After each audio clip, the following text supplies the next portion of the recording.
आज के इस 84 की चुनावी सभा में मंच पर विराजमान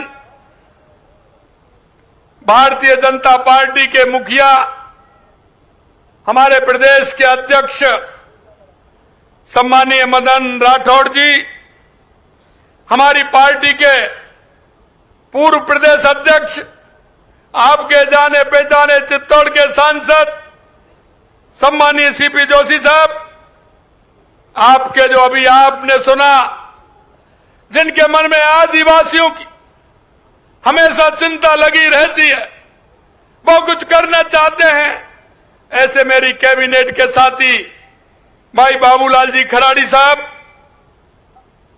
हमारे राज्यसभा के सांसद सम्मानित सुन्नीलाल जी गरासिया साहब, हमारे पार्टी के जिला अध्यक्ष हरीश पाटीदार जी, हमारे विधायक सागवाड़ा के शंकरलाल जी नेता साहब, हमारे पूर्व सांसद और आदिवासी नेता पूर्व मंत्री भाई महेंद्रजीत सिंह मालवीय साहब, कैलाश जी मीणा साहब, सुशील जी कटारा साहब, हमारी पार्टी के वरिष्ठ नेता बाली से विधायक भाई पुष्पेंद्र सिंह जी राणावत जी, प्रदेश के मंत्री मिथिलेश गौतम जी, प्रदेश की मंत्री अनीता कटारा जी, जिले के प्रभारी कमलेश पुरोहित जी, हेमराज मीणा जी पूर्व प्रदेश उपाध्यक्ष, हगरू महिड़ा जी संभाग प्रभारी, नारायण जी मीणा प्रदेश अध्यक्ष एसटी मोर्चा, कांतिलाल जी डामोर साहब प्रदेश उपाध्यक्ष एसटी मोर्चा, चंपालाल जी गेदर साहब, कनकमल जी कटारा हमारे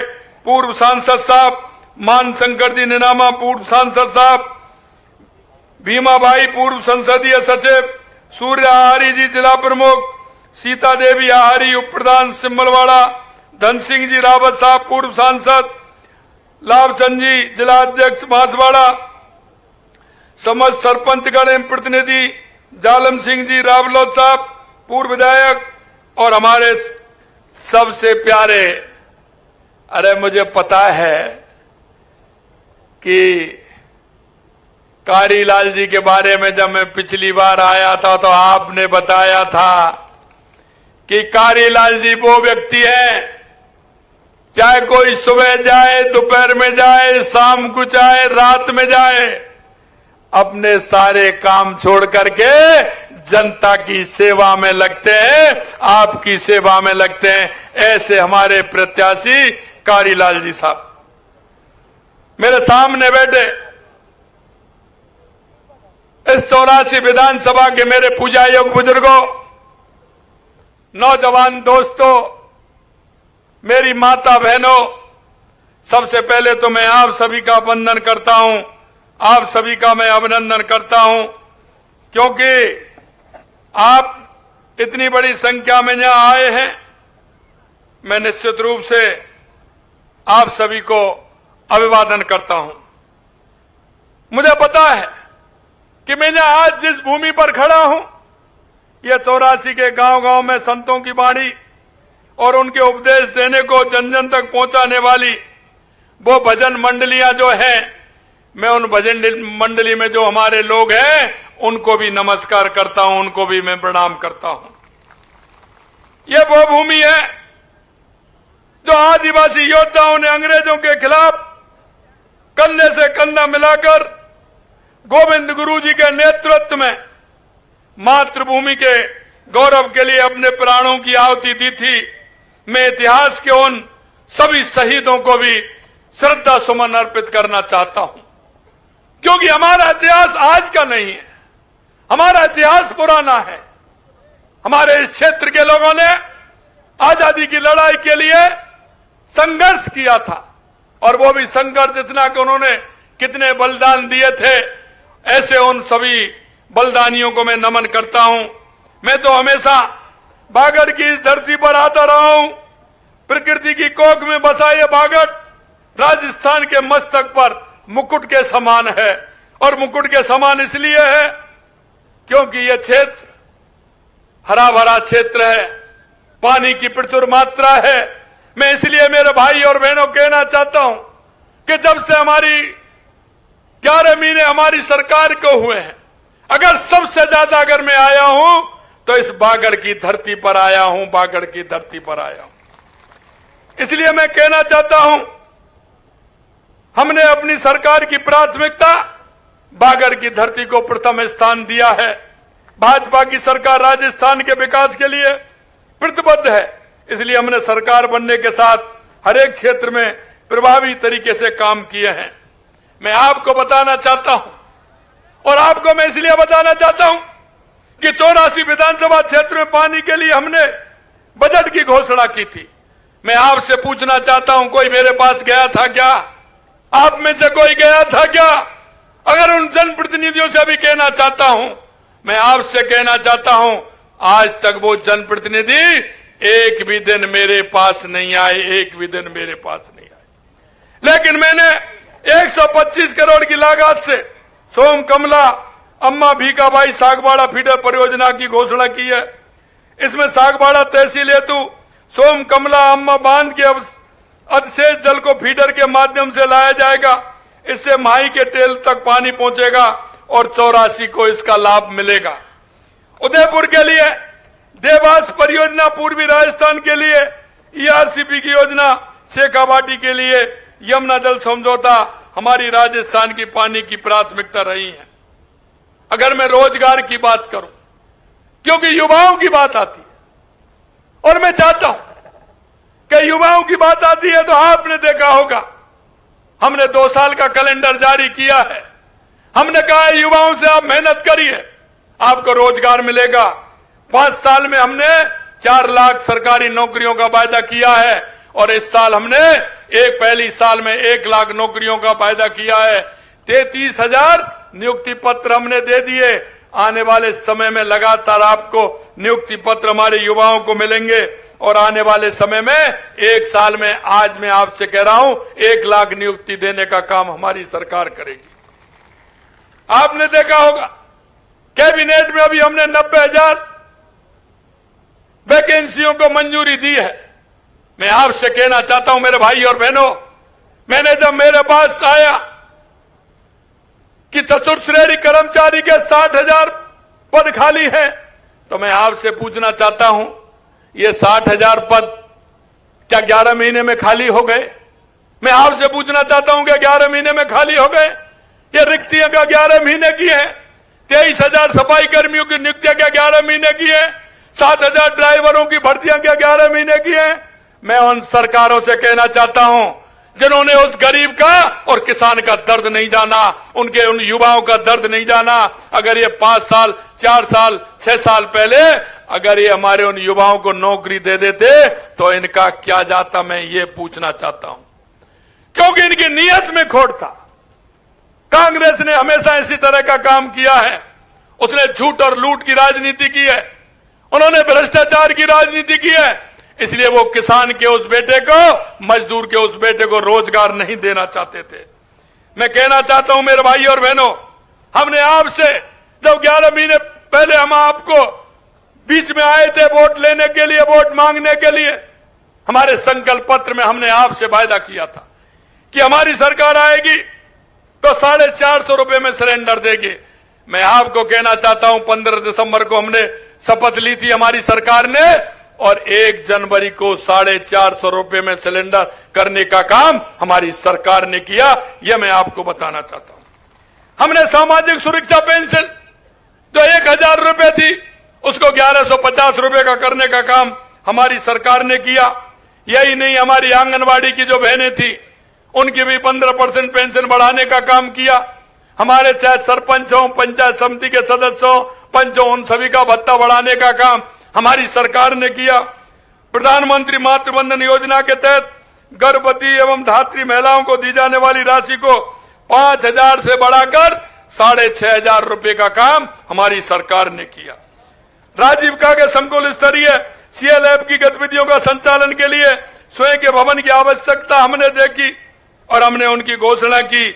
और मैं इस प्रकार से उदयपुर के सांसद द्वारा सलूमर विधानसभा क्षेत्र में सकल संगठन भवनों के लिए भवन निर्माण की स्वीकृति हमने जारी की है। उसी प्रकार से 84 में भी होने वाली है, यह मैं आपसे कहना चाहता हूं। मैं एक बात और कहना चाहता हूं मेरे भाई और बहनों, इसका भी हमें गर्व है कि हमारे देश के यशस्वी प्रधानमंत्री नरेंद्र मोदी जी के नेतृत्व में आपने देखा होगा 15 नवंबर को, क्यों आने वाले 3-4 दिन बाद 15 नवंबर आ रहा है, 15 नवंबर को आदिवासी गौरव दिवस मनाने की घोषणा देश के यशस्वी प्रधानमंत्री नरेंद्र मोदी जी ने की। और मैं आपसे कहना चाहता हूं, हमारी सरकार भी हर क्षेत्र में 15 नवंबर को आदिवासी गौरव दिवस मनाने का काम करेगी। और 15 नवंबर को मैं भी किसी जिले में आऊंगा और इसको धूमधाम से इस गौरव दिवस को हम मनाएंगे। आदिवासी कल्याण के लिए हमने आदिवासी युवाओं के कौशल विकास, शिक्षा और रोजगार के अवसर सुनिश्चित करे हैं। हमने टीएसपी का जो फंड था 1000 करोड़ रुपए का था, हमने उसको बढ़ा करके 1500 करोड़ यानी कि 1500 करोड़ का किया है। हमने वन अधिकार अधिनियम के तहत शेष रहे 2566 प्रकरणों का निस्तारण किया है। माओवादी कार्यकर्ताओं का मानदेय 10% बढ़ाया है। हमने 250 नए माओवादी केंद्रों की स्थापना करेंगे, यह भी हमने घोषणा की है। हम जल्दी डूंगरपुर में डूंगर, बल्डा, बांसवाड़ा में बासिया, चारपोटा जैसे महान जनजातीय नायकों के स्मारक बनाने का काम भी हमारी सरकार करेगी, यह भी मैं बताना चाहता हूं। हम उदयपुर में बीरबाल का कालीबाई संग्रहालय का निर्माण करने जा रहे हैं। हमने राजकीय एवं अनुदानित छात्रावासों तथा आवासीय विद्यालयों के विद्यार्थियों को देमेज भत्ता 2500 रुपए से बढ़ा करके वो भी हमने 3000 रुपए किया है। प्रदेश में अनुसूचित क्षेत्र में निवासित जनजातीय परिवारों के समग्र विकास के लिए गोविंद गुरु जनजातीय क्षेत्रीय विकास योजना की गाइडलाइन तैयार कराने के लिए उस कमेटी का भी हमने गठन किया है। मैं आपसे एक ही बात कहना चाहता हूं, क्योंकि मैंने देखा था आपके यहां के अभी जो सांसद हैं, विधायक थे, पिछली बार मैं प्रदेश का महामंत्री हुआ करता था संगठन का, लेकिन जब मैंने देखा टीवी पर खबर चल रही थी कि एक आदिवासी विधायक को कांग्रेस की सरकार के इशारे पर उनको जाकर के घेर लिया है और घेर करके उनके साथ जबरदस्ती कर रहे हैं, उनको ले जाने का काम कर रहे हैं। मित्रों, मैं कार्यालय में बैठा था, जब मेरे को मालूम पड़ा तुरंत गाड़ी लेकर के मैं वहां से निकला और जब मैंने वहां जाकर के देखा राजकुमार रौत जी बाहर खड़े थे और उनकी गाड़ी की चाबी निकाल ली थी। मेरा कोई संबंध नहीं था, मेरा संबंध सिर्फ इतना था कि मेरे आदिवासी भाई को कोई परेशान कर रहा है, कांग्रेस के लोग उस पर दबाव डाल रहे हैं। तुरंत जाकर के मैं गया और उनको छुड़वाया, हमारे भारतीय जनता पार्टी के कार्यकर्ता बुलवाए और ये काम किया। मित्रों, मैं कहना चाहता हूं, इन आदिवासी भाइयों के लिए हमेशा से हमारी सरकार ने काम किया है और हमने काम किया है। आज वो इस तरह की बात करते हैं। मैं आपसे कहना चाहता हूं मेरे भाई और बहनों, वो कहते हैं कि हम ये कर देंगे। अरे उन्होंने कुछ किया है क्या? मैं आपको बताना चाहता हूं, 11 महीने हमारी सरकार को हो गए, लेकिन जिसकी वो बात करते हैं, एक भी व्यक्ति मेरे पास आपके विकास के लिए आज तक कोई नहीं आया, आज तक कोई नहीं आया। क्या करना चाहते हैं आप? इस क्षेत्र को क्या बनाना चाहते हैं आप? आदिवासी हितों के विरोधी लोगों की गतिविधियां हम छुपी नहीं है। हमें पता है, यहां से योजना बनाकर लोगों को दूसरे स्थान पर भेजा जाता है और वहां के ब्रेन बात करके वापस लाया जाता है। मेरे भोले भाले आदिवासियों को इस तरह से मत करिए। मैं कहना चाहता हूं, हे मेरे मुल्क के मालिक, जरा उठ खड़ा हो और ऐसे स्वार्थी लोगों को जरा देख लो, जो उनके बच्चे, किसी का उदयपुर पढ़ रहा है तो किसी का जयपुर पढ़ रहा है, किसी का सीकर पढ़ रहा है तो किसी का कोटा पढ़ रहा है। लेकिन मैं कहना चाहता हूं, मेरे उस गरीब आदिवासी के मेरे भाई बहन को ये क्या सिखा रहे हैं, ये आपको देखना पड़ेगा, आपको देखना पड़ेगा। उनको क्या शिक्षा देना चाहते हैं? अरे आप तो अपने वोट के लिए गुजरात जाना चाहते हैं, आप गुजरात गए, वो मजदूर करते हैं, उनके पास जाते हैं, उनसे बात करते हैं। अरे भाई, जब यहां राजस्थान में रोजगार नहीं मिलेगा तो वो दूसरी जगह जाएगा। कभी आपने आदिवासी भाइयों की चिंता की है क्या? आपने कभी चिंता की है क्या? मैं आपसे कहना चाहता हूं मेरे भाई और बहनों, जरा संभलिए। ये वो लोग हैं जो सरकारी नौकरी भी कर रहे हैं और आपके बच्चों को दूसरे स्थान पर भेजने का काम कर रहे हैं। ऐसे लोगों से सावधान रहने की आवश्यकता है, सावधान रहने की आवश्यकता है। मैं आपसे इतना कहना चाहता हूं कि आज तक इन्होंने किसी बात को लेकर के मेरे से संपर्क नहीं किया, क्योंकि उनको पता है कि अगर आदिवासी भाइयों के अगर छोटे बेटे और बेटियां पढ़ जाएंगी तो इनको कोई पूछने वाले नहीं है। ये भावनाओं को भड़का करके ये अपना काम सीधा करना चाहते हैं। और मैं ये भी कहना चाहता हूं, वो हमारी वो भी नजर है कि वो उन लोगों को, आदिवासी भाइयों को क्या सिखाने का काम कर रहे हैं। मैं आपसे हाथ जोड़ करके निवेदन करना चाहता हूं मेरे भाई और बहनों, ये हमारे बागड़ की भूमि है, ये उपजाऊ भूमि है। मुझे पता है कि आप खेती करते हैं, छोटी छोटी खेती है, किस तरह से आप काम चलाते हैं।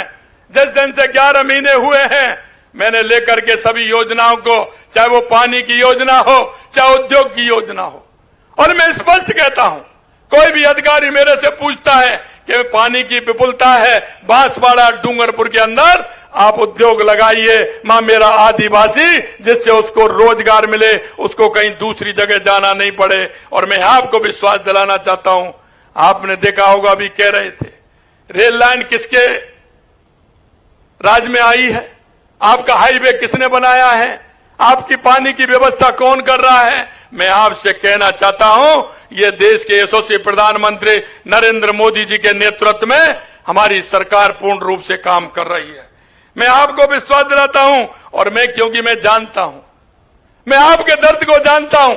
मैं भी एक किसान का बेटा हूं, मैं भी एक छोटी काश्तकार करता हूं, इसलिए मैं आपके दर्द को जानता हूं कि आप बेटे को पढ़ने के लिए किस तरह से भेजते हैं, कहां से पैसा लाते हैं, क्या उम्मीदें होती हैं। हमारी माता बहनें अपने पुत्र से, पुत्री से क्या उम्मीद रखती हैं, लेकिन वो रास्ता दूसरा दिखा रहे हैं। वो इसलिए दिखा रहे हैं कि वो भी पढ़े लिखे हैं, बच्चे बाहर पढ़ रहे हैं, हम पढ़ते रहे, हमारी बूझ ऐसी होती रहे और ये आदिवासी भाई इस तरह से भटकता रहे, ये काम वो करना चाहते हैं। मैं आपको इतना और निवेदन करना चाहता हूं मेरे भाई और बहनों कि आपने आदिवासी, मेरे भाई आदिवासी की भलाई के लिए मैं कुछ भी कर सकता हूं। आप कोई मामूली लोग नहीं है। आपके पुरखों ने देश की आजादी के आंदोलन में प्राण दिए हैं। अंग्रेजों के खिलाफ लड़ते हुए गोविंद गुरु के नेतृत्व में हजारों आदिवासी भाइयों ने जलियांवाला बाग का हत्याकांड था, उससे बड़ा हत्याकांड मानगढ़ धाम में हुआ था, मानगढ़ धाम में हुआ था। मेरे भाई और बहनों, कुछ लोग आदिवासी भाई बहनों को बहला फुसला करके गलत रास्ते पर ले जाना चाहते हैं। मैं आपसे निवेदन करना चाहता हूं, अगर वो बात करते हैं तो मैं भी कहना चाहता हूं आपसे, आप मांगिए, क्या मांगना चाहते हैं अपने बच्चों के लिए। आपके बच्चों को एजुकेशन भी देंगे, किताब भी देंगे, स्कूल भी बनवाएंगे, कॉलेज भी बनवाएंगे, खेल मैदान भी बनवाएंगे। जो हमने हमारे वायदा किया है उस एक एक वायदे को पूरा करेंगे, ये भी मैं आपको विश्वास दिलाना चाहता हूं। कांग्रेस ने हमेशा आदिवासियों के हितों में कुठाराघात किया है और उनका साथ देने वाले भी अलग नहीं है। आदिवासियों के हितों के नाम पर वोट मांगने वाले दूसरे दल को भी जवाब देना चाहिए कि पिछली कांग्रेस सरकार में आपका हिस्सा था, क्योंकि आपको पता है हमने तो बचाने का काम किया, लेकिन इन्होंने जब हमारी देश की माननीय सम्मानीय राष्ट्रपति जी का चुनाव आया था, तो आप अपने आदिवासी भाइयों को पूछिए कि इन्होंने वोट किसको दिया, वोट किसको दिया। आपसे वोट मांगते हैं तो किस तरह की बात करते हैं। देश के यशस्वी प्रधानमंत्री नरेंद्र मोदी जी ने एक आदिवासी महिला, सम्मानीय हमारी राष्ट्रपति जी द्रौपदी मुर्मू जी को यह गौरव प्रदान किया, लेकिन मैं कहना चाहता हूं इन्होंने वोट किसको दिया, जरा पूछ तो लीजिए कि इन्होंने किसको वोट दिया, किस तरह से वोट दिया, राज्यसभा में किसको वोट दिया। जरा इनसे बात करिए और वो वोट कैसे दिया ये भी उनसे पूछिए। मेरे भाई और बहनों, सिवाय इनका अपना हित साधने के दूसरा कोई काम नहीं है। प्रदेश में कांग्रेस की बगावत की थी, विधायक थे, मुझे याद है कांग्रेस की सरकार थी, इनका घेरा, इनका अपमान किया था तो हम ही गए थे, और नहीं हो तो उनको पूछ लेना कि कौन आया था। अभी मेरे को मिले थे, कह रहे थे आपसे पहली मुलाकात, मेरी मुलाकात नहीं थी, मेरे से कह रहे थे आपसे पहली मुलाकात जब हुई थी जब कांग्रेस के लोगों ने मेरे को घेर लिया था, आप मेरे को छुड़ाने के लिए आए थे। मैं इसलिए नहीं, मेरे आदिवासी भाई पर किसी तरह का कुठाराघात होगा, आज भी मैं आपके बीच में आऊंगा, चल करके आऊंगा, लेकिन आदिवासियों का हित नहीं होने दूंगा, यह मैं आपको विश्वास दिलाता हूं। साथियों, मैं आपसे इतना ही कहना चाहता हूं, जैसा मैंने कहा था, आपके बीच में हमारे प्रत्याशी कारीलाल जी ननोमा साहब हैं, मैं इनके बारे में खूब सुना है। सभी लोग आप कहते हैं, सभी लोग कहते हैं कि जब भी काम पड़ता है कारीलाल जी बहुत सीधे हैं, अच्छे हैं, और आपका जो सर्वे था उस सर्वे के माध्यम से ही कारीलाल जी को टिकट दिया है, क्योंकि आपकी भाषा, आपका जो सर्वे था वो कारीलाल जी के लिए था। मैं आपसे इतना ही कहना चाहता हूं, क्या कारीलाल जी आपकी सेवा करने में सक्षम नहीं है? बताइए, क्या कारीलाल जी आपकी सेवा कर सकते हैं कि नहीं कर सकते? कर सकते हैं कि नहीं कर सकते? तो एक ऐसे भोले भाले सीधे आदमी को, जो आपके बीच का है, आपके दुख दर्द को जानता है, मेरे भाई और बहनों, मैं कहना चाहता हूं कि कारीलाल जी एक सेवक बनकर के, एक आपके सेवक के रूप में आपके क्षेत्र में काम करेगा। इसलिए मैं आप सभी से आग्रह करना चाहता हूं कि इसको मौका दें। मौका देते हुए भाई कारीलाल जी को 13 तारीख को ज्यादा से ज्यादा वोट दे करके इनको विजयी बनाएं। मैं आमजन से अपील करना चाहता हूं, जैसा मैंने कहा, मैं एक बात कहना चाहता हूं, हम कोई भी सामान लेने के लिए जाते हैं, बाजार के अंदर जाते हैं, कोई भी सामान लेके जाते हैं, अरे 10 रुपए की, 20 रुपए की अगर हम हाड़ी भी लेना चाहते हैं तो उसको ठोक बजा के देखते हैं कि नहीं देखते? ये तो बताइए, देखते हैं कि नहीं देखते? हमारी माता बहनें लेने के लिए जाती हैं, देखती कि नहीं देखती? चारों बगल से उसको देखती हैं, देखती है इसमें कहीं कोई सुराग तो नहीं है, कहीं कोई छेद तो नहीं है, ये ठीक है क्या, पानी का रिसाव तो नहीं हो जाएगा? देखते हैं कि नहीं देखते? मैं आपसे कहना चाहता हूं, किसी भावना में नहीं बहना है, आपको अपना जनप्रतिनिधि चुनना है, और जनप्रतिनिधि वो चुनना है जो आपके काम आ सके, दिन रात आपकी मेहनत कर सके, आपकी सेवा कर सके। इसलिए मैं कहना चाहता हूं, जब 20 रुपए की हांडी ठोक बजा के लेते हो तो आप अपना जनप्रतिनिधि ठोक बजा के क्यों नहीं बना सकते? मेरे भाई और बहनों, मैं आपसे कहना चाहता हूं, अंत में मैं इतना कहना चाहता हूं, मुझे पता है उस दिन भी मैंने कहा था कि मेरा सीसीटीवी कैमरा सभी जगह लगा हुआ है, जो मेरे आदिवासी भाइयों को, युवाओं को बरगलाने का काम करेगा, सरकार से तनख्वाह लेगा और उनको बरगलाने का काम करेगा, ये दोनों बात नहीं होने दूंगा, नहीं होने दूंगा। ये आपके बीच में कह के जा रहा हूं, यह नहीं होने दूंगा। और उनको सचेत भी करना चाहता हूं कि मेरे आदिवासी भाइयों को और इस धरती को आप पवित्र बनाइए, मेरे उस युवा को नौकरी लगे, रोजगार मिले, यहां मिले रोजगार, रोजगार की बात करिए, ये बात मत करिए अरे ये तो वो लोग हैं जो हमेशा से सनातन का झंडा उठाते हुए देश और समाज के लिए अपने आप को कुर्बान कर दिया। आप उनकी बात करते हैं, आप इस तरह की भावनाओं को भड़का करके नहीं कर सकते। मैं आपसे कहना चाहता हूं मेरे भाई और बहनों, आपके पास मेरा नंबर है, नंबर भी मैं दूंगा। इस तरह के लोगों को आपको भी बताना है, आपको भी बताना है। अगर इस तरह के लोग होंगे तो हमारी सरकार किसी कीमत पर बख्शने वाली नहीं है, यह भी मैं आपसे कह करके जा रहा हूं। 84 के विकास के लिए भाजपा की डबल इंजन की सरकार काम करेगी। भाजपा की सरकार गरीब आदिवासी कल्याण के लिए, हमारा मूल मंत्र सबका साथ, सबका विकास, सबका विश्वास, सबका प्रयास है। मैं आपसे पुनः एक बार कहना चाहता हूं कि हमारे प्रत्याशी कारीलाल जी नैनोमा साहब को आप ज्यादा से ज्यादा वोटों से जिता करके भेजें, ऐसा मेरा आप सभी से कहना है। मेरे पास वो भी लाया हूं, यहां कोई जनप्रतिनिधि नहीं था, लेकिन उसके बावजूद भी मैंने 84 में बजट दिया है, 84 में बजट दिया है। अगर हमारा प्रतिनिधि होगा तो आपकी छोटी मोटी सारी जो बातें होंगी उनको बताएगा और आपके क्षेत्र का विकास होगा। अगर मेरे से कहें तो मैं कारीलाल जी को जीत का दुपट्टा पहना दूं, ऐसे नहीं पहनाऊंगा मैं। आप वहां से लेकर के सभी हाथ खड़े करेंगे कि ये माला आप कारीलाल जी को पहना दीजिए, उसके बाद पहनाऊंगा।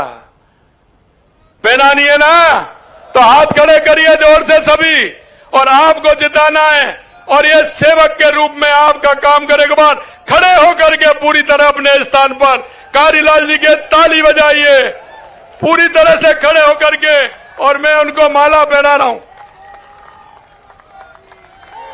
भारत माता की, भारत माता की, भारत माता की। बहुत बहुत धन्यवाद, बहुत बहुत धन्यवाद। जय हिंद, जय